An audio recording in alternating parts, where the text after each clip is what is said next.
Olá, meu nome é Cássia Regina e, a pedido da professora Adriana Fontes, hoje eu vou compartilhar com vocês a respeito da nanotecnologia aplicada aos sistemas de liberação controlada de fármacos. A nossa aula será dividida em 3 partes. Nesse primeiro momento, nós vamos abordar diferenças entre os sistemas de liberação convencional e o sistema de liberação controlada, principais características do perfil de liberação controlada, vantagens e desvantagens do uso da nanotecnologia para a liberação de ativos e vetores de primeira, segunda e terceira geração. Bem, para que a gente possa entender o que é um sistema de liberação controlada, a gente precisa compará-lo com um sistema de liberação convencional. Sendo assim, o sistema de liberação convencional e o sistema de liberação controlada são caracterizados de forma resumidamente dessa forma. Os sistemas convencionais têm por foco a distribuição por todo o corpo, enquanto que o sistema de liberação controlada tende a ser um sistema mais sítio-específico.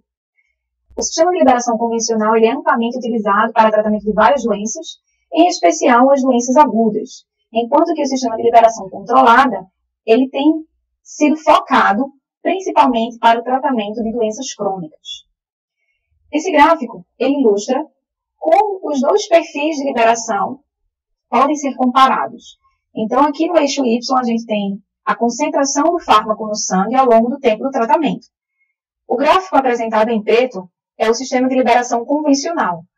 Então, aqui a gente percebe que na primeira dosagem, o fármaco atinge um nível até que determinado momento o mesmo seja degradado e excretado no nosso corpo, fazendo com que o fármaco ele atinja níveis considerados subterapêuticos. E por causa disso, é necessário que se faça o uso de uma nova dose, para que atinja-se o nível terapêutico ao longo do tempo do tratamento. Bom, quando a gente compara com o sistema de liberação controlada, a gente percebe que por mais que a liberação do fármaco seja feita de forma mais gradativa, ela é uma liberação que acontece com um menor número de oscilações. E essa liberação passa por muito mais tempo dentro da faixa terapêutica. Bom, se nós observarmos no sistema de liberação convencional, ao longo do tratamento, a gente percebe aqui, que por diversas vezes o fármaco ele atinge níveis que não são desejados. São níveis considerados tóxicos, enquanto que, por determinados momentos também, a concentração do fármaco na corrente sanguínea é tão baixa que atinge os níveis subterapêuticos. Dessa forma, o sistema de liberação controlada, ele evita com que a concentração do fármaco no sangue atinja as faixas tóxicas, bem como as faixas subterapêuticas. Bom, por definição, um sistema de liberação controlada de fármacos, ele é de alguma forma sítio específico, através da utilização de vetores ou carreadores capazes de permitir a otimização da velocidade de liberação do nosso fármaco. O gráfico em A representa o perfil de liberação do interferon convencional. Esse é um fármaco utilizado para o tratamento de alguns tipos de cânceres. Então, aqui, a gente percebe que, ao longo do tempo, são necessárias várias doses, visto que o fármaco atinge um determinado nível e, após um determinado momento, ele cai bruscamente, sendo necessária, então, a ingestão ou a submissão a uma nova dosagem. Quando a gente compara com esse mesmo medicamento, no seu formato peglado ou no seu formato em que consegue ser liberado de forma mais controlada, a gente percebe que o fármaco passa muito mais tempo na corrente sanguínea dentro de uma determinada faixa, com baixas ou poucas oscilações. Isso faz, então, com que não seja tão necessário a utilização de várias doses para se manter o nível terapêutico do medicamento. Bem, algumas das vantagens desse sistema de liberação controlada é justamente porque você consegue manter o nível terapêutico com baixa oscilação, como nós já vimos nos outros gráficos. Dessa forma, você diminui a possibilidade ou impede que o fármaco atinja os níveis tóxicos e efeitos colaterais e sistêmicos decorrentes desses medicamentos, por atingirem esses níveis tóxicos. Traz uma maior segurança na utilização de fármacos de elevada potência, porque você consegue carrear ou encapsular dentro de estruturas e liberá-lo de forma mais gradativa. Traz também uma maior comodidade pela diminuição do número de administrações diárias e também evita a administração em horários que são extremamente inconvenientes. Além disso, você também diminui os efeitos indesejados, porque o fármaco ele tende a ser liberado de forma mais controlada dentro da faixa do nível terapêutico, bem como evita a possibilidade de que faixas tóxicas apareçam durante o tratamento, diminuindo então os efeitos colaterais. Algumas das desvantagens consistem em, inicialmente, o custo para se elaborar essa tecnologia, ele é mais elevado do que as formas farmacêuticas convencionais. Outra característica é a cinética de liberação, que é dependente da integridade da forma farmacêutica. Sendo assim, se você deseja que o fármaco seja liberado de forma um pouco mais rápida na corrente sanguínea, você tem que pensar num vetor, no carreador, que tenha uma facilidade para ser facilmente degradado. Em casos opostos, se você deseja que o seu fármaco tenha uma cinética de liberação mais lenta, o nanovetor ou carreador tem que ser pensado para isso.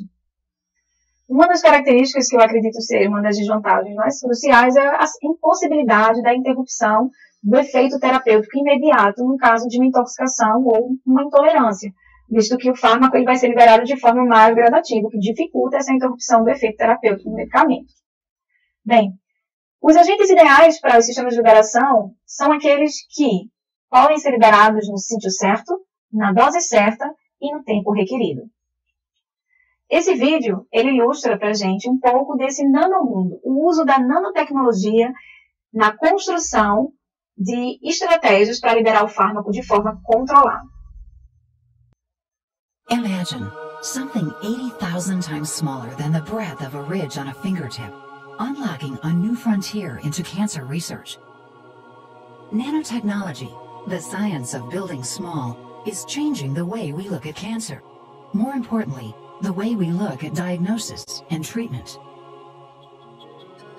Nanotechnology allows researchers to build new tools that are actually smaller than cells, giving them the opportunity to attack cancer at the cellular and genetic level.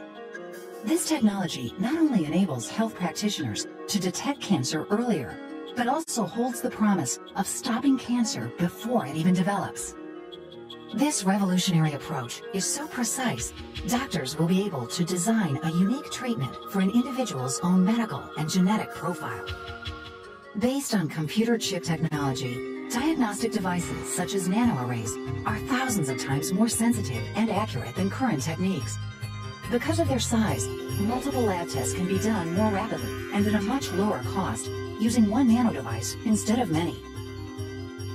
Nanoshells can be linked to antibodies that recognize tumor cells. Once they are taken up by the cancer cells, near-infrared light is applied, killing only the tumor and leaving neighboring healthy cells intact. Scientists are engineering nanoparticles such as dendrimers to seek out and destroy cancer cells. This amazing technology can be customized for targeted drug delivery, improved imaging, and near real-time confirmation of cancer cell death. Essa é, então, uma ilustração, acredito que bem interessante, de como a nanotecnologia pode ser utilizada para diversos fins. A gente percebeu nesse vídeo para fins diagnósticos e também para fins terapêuticos, né? De liberação do medicamento no local desejado. Bom, os nanocarreadores, que são os vetores com esse propósito, eles são dos mais diversos tipos. Nós vamos perceber que ao longo das nossas aulas, eu vou falar de alguns, que são, eu acredito que são os mais importantes, mas ao longo da disciplina a professora também vai mencionar a respeito de outros, ok? Bom, agora a gente vai falar basicamente da utilização da nanotecnologia para os sistemas de liberação controlada. Então, inicialmente nós vimos o que é um sistema de liberação controlada, as suas características, vantagens, e agora a gente vai ver o uso da nanotecnologia justamente para auxiliar na liberação desse medicamento. Quais são as vantagens de utilizar a nanotecnologia, né? Partículas na escala nanométrica? É que elas não entopem vasos nem prejudicam a circulação justamente por conta do seu tamanho e da maneira como eles são construídos.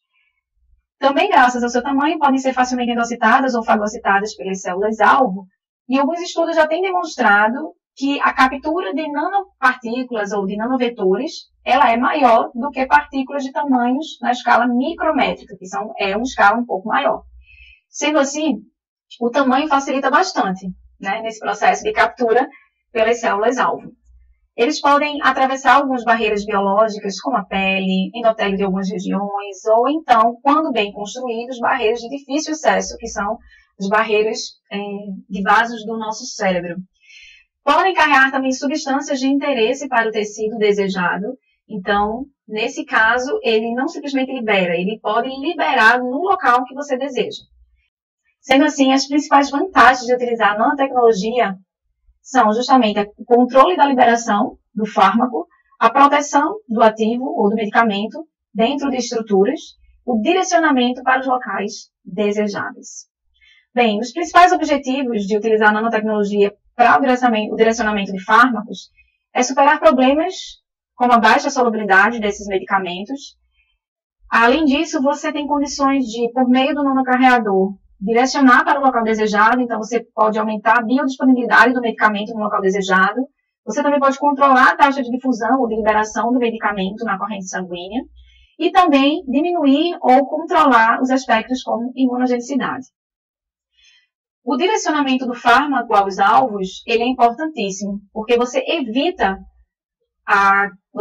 que o nanocarreador que está com ativo, com o fármaco, seja concentrado em locais não desejáveis. E aí você, dessa forma, consegue diminuir os efeitos tóxicos desse tratamento.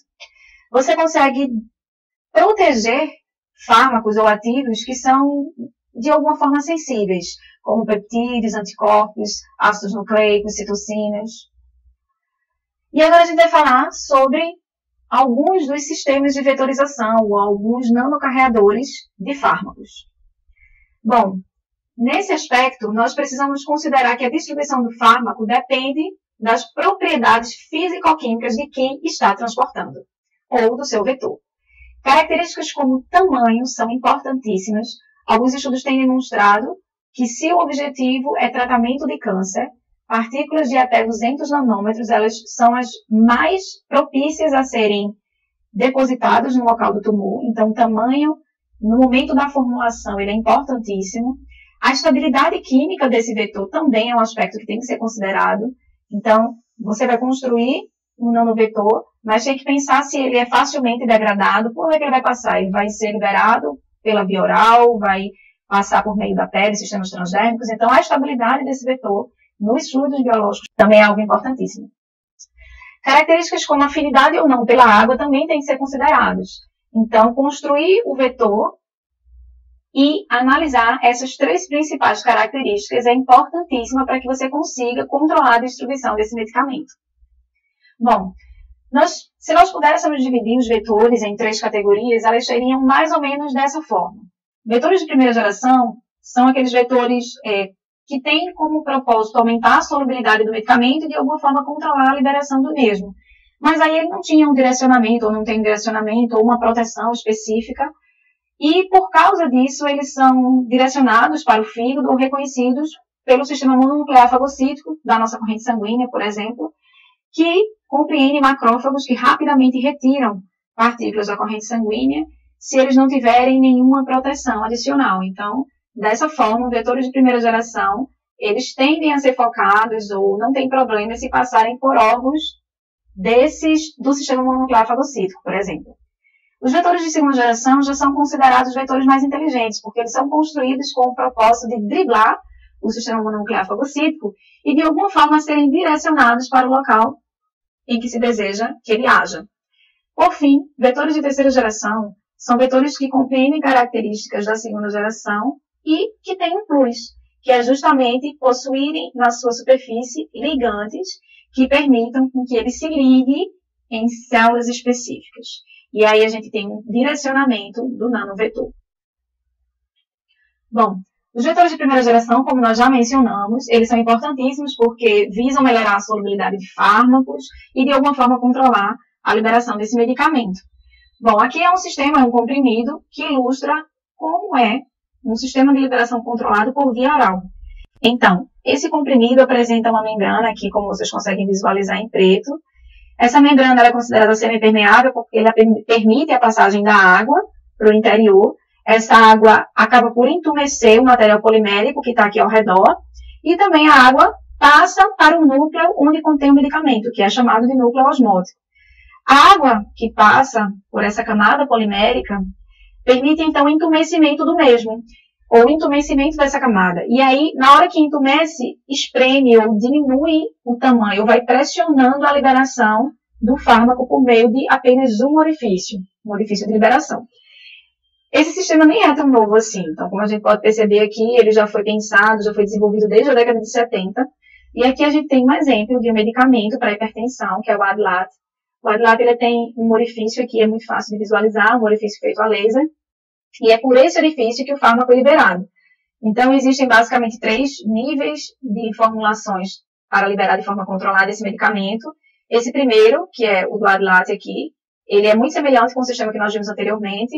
O comprimido, ele apresenta uma camada polimérica que se entumece nos fluidos biológicos. Esse entumecimento acaba por pressionar o núcleo onde contém o ativo. E aí, esse ativo, esse fármaco, ele vai ser liberado de forma bem gradativa por meio de um orifício. Se o medicamento ele é um medicamento líquido, ele pode ser formulado aqui nessa estratégia. A água consegue penetrar também pela membrana, entumecer o material polimérico, que comprime esse núcleo contendo o medicamento no seu estado líquido e que vai também sair por meio de um orifício específico. Uma outra versão, e bem interessante, consiste com os aspectos primários muito semelhantes. A água também passa por meio de uma membrana, um determinado compartimento ele é entumecido, isso faz com que o material se expanda e empurre os outros compartimentos. Então, na hora que o material vai entumecendo, ele vai empurrando a droga, o fármaco que está nesse primeiro compartimento, e depois de um tempo, o fármaco que está nesse segundo compartimento, ele consegue também sair por meio desse orifício. E aí é um sistema bem interessante, porque a gente consegue liberar, por exemplo, fármacos em concentrações diferentes ou em momentos diferentes. Os sistemas transdérmicos são considerados também sistemas não invasivos. São aqueles sistemas que têm uma maior aceitação pelo paciente. E, diferente dos sistemas orais, as moléculas elas não precisam passar pelo sistema hepático, elas caem diretamente na corrente sanguínea. Mas existe uma dificuldade. A pele não é uma barreira muito simples. Então, o sistema tem que permitir, então, estratégias do fármaco conseguir atravessar essa barreira. Alguns estudos têm demonstrado que nanomateriais têm essa facilidade ou estimulam de alguma forma a liberação, a abertura de alguns poros, algumas regiões que permitem então a passagem direta para a corrente sanguínea. Obviamente existe uma variedade de produtos já comercializados com esse fim. Então aqui a gente percebe a liberação de anticoncepcionais, nesse outro lado aqui da nicotina, para pessoas que desejam parar de fumar. Bom, os vetores de segunda geração são vetores desenhados com o propósito de driblar de alguma forma o sistema mononuclear fagocítico e conseguem, então, de alguma forma, serem direcionados para o local de interesse. E esse direcionamento pode ser por várias características. Pode ser influenciado pela própria afinidade, influenciado pelas propriedades como pH, temperatura, sítio molecular e a própria forma do nanosistema. Então, aqui a gente tem um exemplo de um lipossoma, que é um nanovetor, e aqui a gente percebe ao seu redor um polímero chamado de PEG, que causa uma barreira de hidratação. Essa barreira de hidratação mascara esse nanovetor na corrente sanguínea e faz com que ele passe mais tempo lá, circulando. Passando mais tempo circulando, ele tende a ser depositado ou tende a ser direcionado para o local de interesse, para a liberação do fármaco. Então, aqui é um exemplo de um lipossoma contendo o PEG, que é um polímero. E esse polímero, então, tem como objetivo mascarar, Por isso que o nome é lipossoma furtivo. Ele mascara e faz com que essa nanoestrutura passe mais tempo na corrente sanguínea. Esse aqui é um exemplo do uso de nanocarreadores para o tratamento de câncer. Então, aqui a gente tem um lipossoma furtivo. Esse lipossoma, como eu falei, é considerado furtivo porque apresenta um polímero na sua superfície. Esse lipossoma encapsula uma proteína recombinante, uma lectina, chamada de R-cramol. E esse sistema, graças ao aspecto furtivo, consegue passar mais tempo na corrente sanguínea e se depositar em locais tumorais. E aí você pode me questionar, o que faz então eles serem de alguma forma direcionados para essa região? É justamente a característica do tumor. O tumor apresenta um aumento da vascularização e da permeabilidade do endotélio ao redor dessas células. Então, sabe-se que o endotélio do tumor ele apresenta essas frestas, ou ele é mais permeável à passagem de partículas de até, por exemplo, 200 nanômetros. Então, nesse caso, as nanoestruturas passam mais tempo na corrente sanguínea, conseguem se depositar na região do tumor, e além disso, graças à diminuição da drenagem linfática dessa região tumoral, eles acabam por se acumularem, facilitando ou aumentando a taxa de captação dessas nanoestruturas pelas células tumorais. Esse é um exemplo em D de um tecido normal, onde a gente consegue perceber como o endotélio do tecido normal é diferente do tecido tumoral. Então, aqui esse estudo foi feito com lipossomas peglados fluorescentes de 125 nanômetros. A gente percebe que no tecido normal essa fluorescência fica contida toda dentro dos vasos, enquanto que no tecido tumoral, lipossomas peglados contendo um fármaco de 135 nanômetros, maior ainda, consegue extravasar do endotélio e se acumular na região do tumor. Então, o nanovetor de segunda geração pode ser direcionado para o local desejado por meio de modificações. Bom, os vetores de terceira geração são aqueles que apresentam características da segunda geração, como eu falei, e com um adicional. Eles são dirigidos, direcionados por meio de anticorpos, por exemplo, ou de peptídeos, que acabam por facilitar a afinidade do nanocarreador com células específicas. Bem, depois que nós falamos das três características dos três tipos de vetores de primeira, segunda, terceira geração, vimos a importância da nanotecnologia para os sistemas de liberação controlada de fármacos, agora a gente vai entender um pouquinho como esse fármaco ele pode ser liberado no local em que nós desejamos. Essa liberação pode ser por meio de difusão, graças justamente à diferença na concentração. Então, a nanopartícula, por exemplo, o nanovetor vai ter uma concentração maior do seu ativo, que vai liberar para um local onde tem uma menor concentração. A nanoestrutura pode ser formulada de modo que facilite a entrada do solvente e acabe por levar também o fármaco. Esse fármaco ele pode ser liberado por meio de estímulos. Você pode construir esse nanovetor de modo que ele seja sensível a determinados estímulos. Por exemplo, nanovetores que apresentam nanopartículas magnéticas podem ser tanto direcionados pelo magnetismo, como pelo magnetismo eles podem também facilitar a liberação do ativo.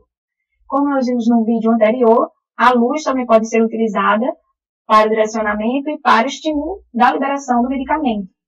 O próprio meio, a própria força iônica facilita então a liberação do fármaco. O calor também pode auxiliar, aumentar essa taxa de liberação, e o ultrassom também é uma outra forma de estímulo para a liberação desse fármaco. Bom, outra característica, outra possibilidade são por meio de reações químicas que acontecem no local desejado. Então, o nanovetor, ele pode liberar o seu ativo porque o pH do meio, ele é diferente, e aí, por ser sensível à mudança de pH, o fármaco ele é liberado. O fármaco pode ser liberado por meio da própria hidrólise, ou enzimas do meio podem facilitar a liberação do fármaco. Bom, então essas são algumas das referências utilizadas para essa primeira parte da aula. Eu espero vocês na segunda parte, ok?